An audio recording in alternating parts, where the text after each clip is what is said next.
Hey everyone, welcome to my kitchen. I'm Bethany, and today's recipe, I'm gonna be showing you how to make a comforting and flavorful beef stew. This is perfect for when the weather is super cold out, like it is right now. It is so comforting, and we're using really simple ingredients, so it's very easy to prepare. So let's get right into it.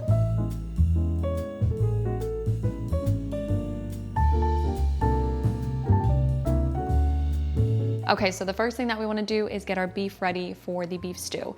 So I have just under 2 pounds of stew meat here, and this is chuck roast cut into small pieces. And I'm just gonna pat this dry because typically there's extra moisture, extra juices. I already patted most of that off with paper towels, but we don't want these wet because we want them to brown in the pan, so just getting that extra moisture off.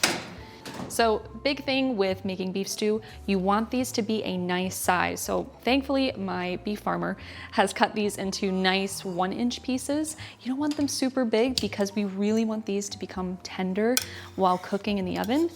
And if they're bigger, they're most likely gonna be a little tough. So what we're gonna do is put our meat in a bowl. Just find it easier to do it that way. And sprinkle a generous amount of kosher salt to season this. And pepper. Always want to shout out my beef farmer, Bob from Little Ponderosa Beef Farms. I love being able to get really good quality beef. This is not sponsored in any way, but I'm just a big supporter of finding a local beef farmer, especially because the prices in the grocery store for beef are insane. And you just overall will get such a better deal on the price of your beef, but also exceptional quality. This is 100% grass-fed, and I know where it came from. Now we're gonna coat this with 1 tablespoon of flour. This is also going to help the beef get a nice browning on it. And then the flour will actually release into our stew and help thicken it a little bit. All right, so after we've tossed the meat in the flour, I have a big Dutch oven pot here heated up over medium heat. I'm gonna put about 2 to 3 tablespoons of olive oil in this. A nice cooking olive oil. I always use Graza, the sizzle one.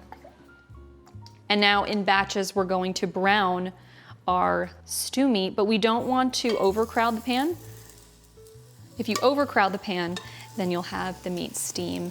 And the whole point of browning it is so that we get more flavor in the stew from the meat. So the better the browning, the better the flavor that we'll have in the stew. So we'll just brown these about 2 minutes on each side. All right, so we're flipping these after about 2 minutes, and they have a really nice crust on them. And my best tip, if you don't want your meat to stick in the pan, because I've had that happen before, is you want to heat your pot up first and then add your oil. That's your best bet for making sure that the meat doesn't stick. But if it does, it's not a problem. You can always splash some stock in there and get it off of the surface of the pan. It'll be nice flavor for later. All right, so after our first batch of beef is done, I'm going to take it and transfer it just to a bowl. We'll set this aside for later because we have to do another batch of our beef. And you could always set up 2 pots or pans and brown them, but the reason that I do it this way is because I really want all that beef flavor from the browning to be in the beef stew. So that's what you're gonna be missing if you don't brown it all in one pan. All right, so now we'll transfer the rest of our beef back in here. And I'm gonna refresh a little bit of this pan with some oil.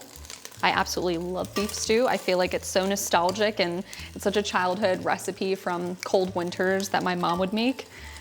But I've grown to really love it, and it's just so comforting. It's like chili. It's just one of those meals that you want to have when it's freezing cold out. It's great to make a big batch of this, freeze it, have leftovers for later.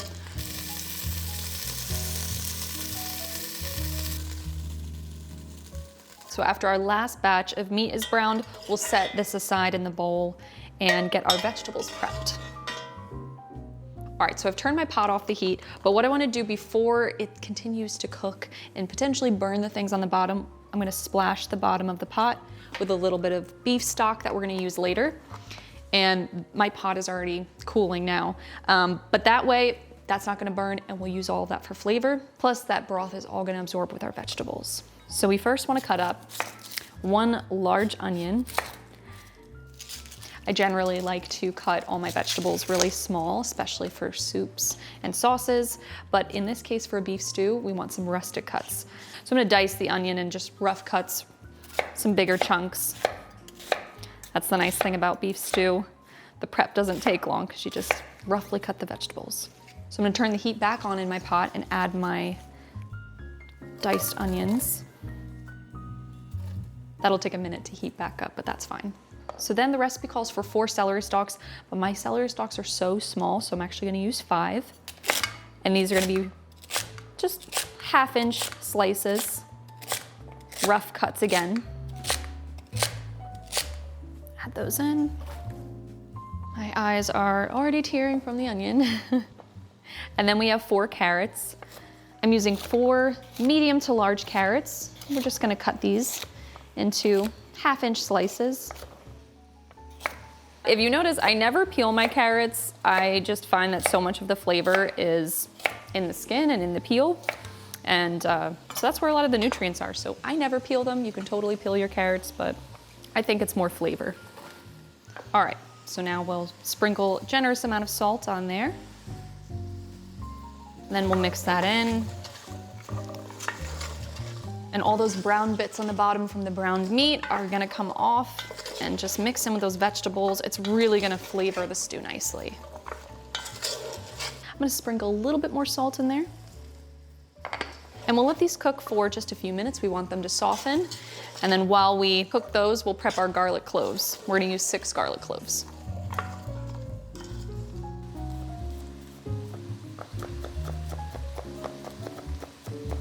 Okay, so our vegetables are looking great. They've been cooking for about 4 minutes. So now we're gonna add our minced garlic.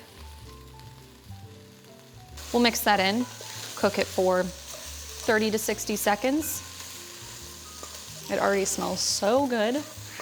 Just with that flavoring on the bottom of the pan, vegetables, so good. Okay. So now for a little bit more richness and flavor, we're gonna do 2 tablespoons of tomato paste. This also adds as a thickener, but it's just really great for developing flavor, especially in this step. We're gonna cook it for about 2 minutes, and cooking it with the vegetables and being able to sear it on the pan, it will just deepen the flavor of the broth in the beef stew. Everybody kind of cooks their beef stew a little bit different. Some add tomatoes, some add tomato paste. I didn't always do tomato paste, but I just thought, why not? Because it's really gonna add even more flavor, and it does.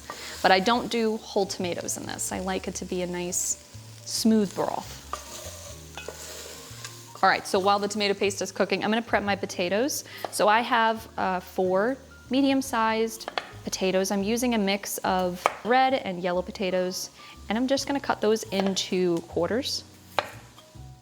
I'm not peeling them. If they're a little bit bigger, you can just cut them into thirds as well.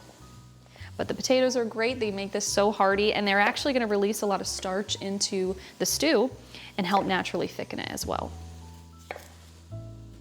All right, so this is ready to go.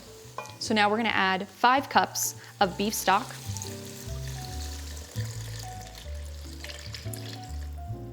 Then we'll add our potatoes.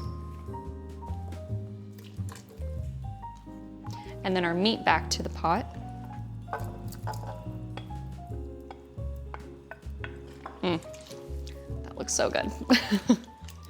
But we have to flavor this more. So generally, a lot of people like to use red wine in a beef stew, and I'm all for that, but when I made this recipe years ago, I wasn't really cooking with alcohol. I was actually trying to avoid using it while still having amazing flavor.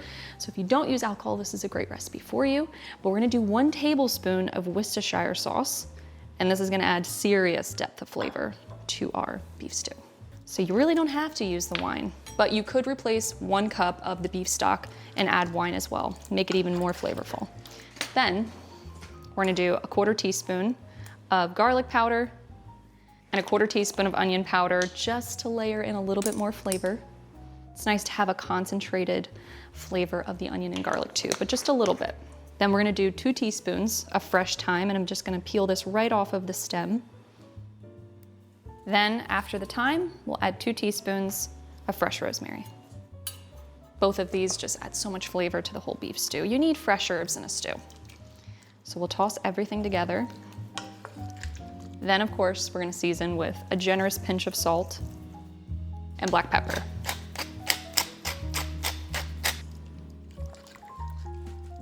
So now I'm gonna bring my heat up just a little bit. We'll bring this to a simmer, and then we're actually gonna braise it in the oven. All right, so now that our pot is hot, we're gonna cover this with our lid, and now we're gonna braise this in the oven at 375 degrees for an hour and a half. And in between that time, kind of halfway through, I like to just check on it, see how the stock is doing. It's gonna absorb a good bit down, but I like to have extra beef stock on hand so that I can add a little bit extra in, because it always absorbs a good bit. So we'll braise this for an hour and a half, and then we can enjoy it.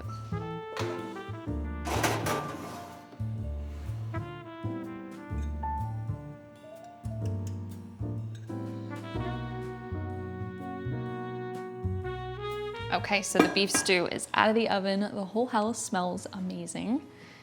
Take the lid off. Looks so good. And a good bit of the stock has absorbed up, but I always like to have extra beef stock on hand to just add it in case I need to stretch the meal a little bit, or if I feel like too much has absorbed. But you always want to make sure that you salt more if you add more stock. So before we serve this, we're going to chop up about 2 to 3 tablespoons of fresh parsley. This is actually from my garden. It is hanging on in the freezing cold outside, but it's nice to still be able to use some things from the garden. Okay, so now we'll add the parsley to our stew. It's nice to finish the stew with just a little bit of fresh herbs. We'll stir that together. This smells so good, it looks so good, the consistency looks great.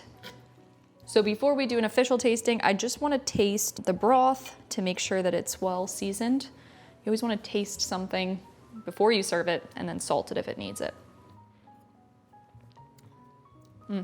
Amazing. I actually, surprisingly, don't need any salt. So I'm now going to serve myself a bowl of this. It looks so, so good.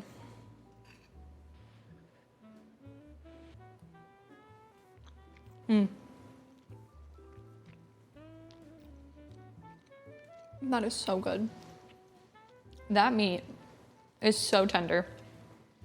Oh my goodness. And it has not always been tender when I've made this recipe. That's why I emphasize cutting the meat smaller than you think. It is so flavorful, so hearty, so comforting. And actually one of my favorite ingredients is the potatoes. I just love a potato in a stew. It's just, I don't know, I love the texture of them. This is phenomenal. Has so much flavor.